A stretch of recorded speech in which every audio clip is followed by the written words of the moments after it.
पहिरे खरवा बाबा त चुटुरा पुटुर चले चुटुरा पुटुर चले हो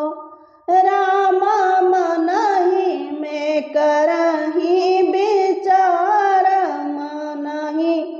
मन सोचै मनहि मन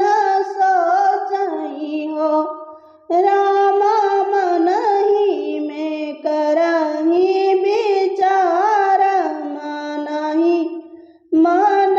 सोचै मनहि मन सोचै हो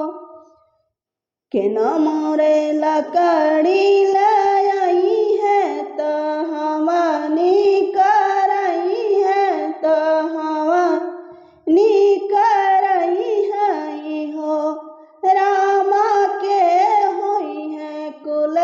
के नायक बात विप्र जेवई है त विप्र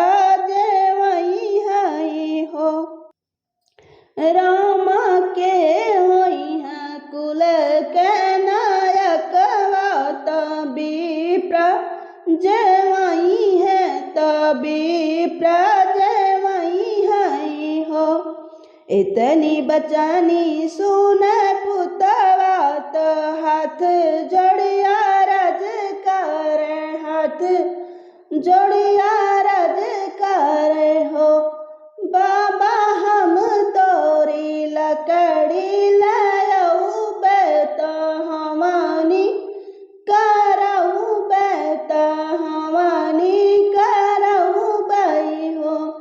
बाबा हम तोरे कुल के नायक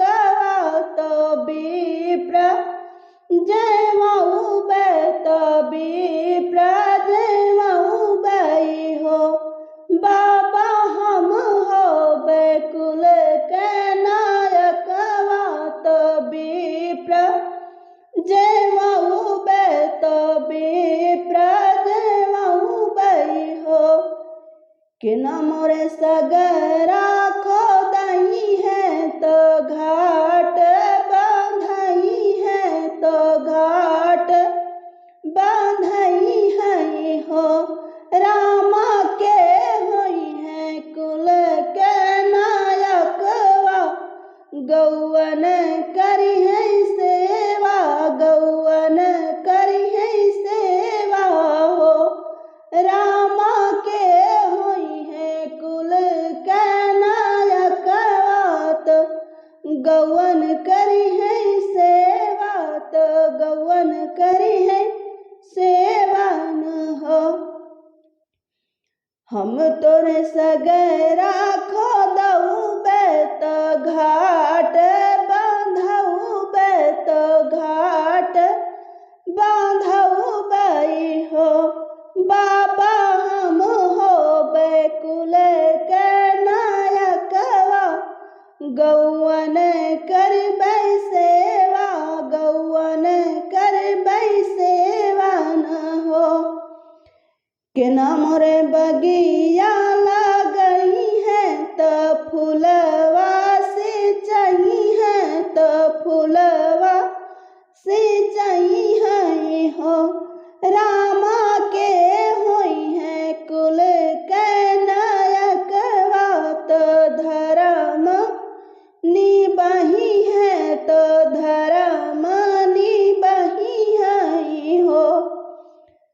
हम तोरे बगिया लगऊ बेत फूलवा सिंचई बेत फूलवा सिंचई बई हो बाबा हम होबे कुल के नायक तो धर्म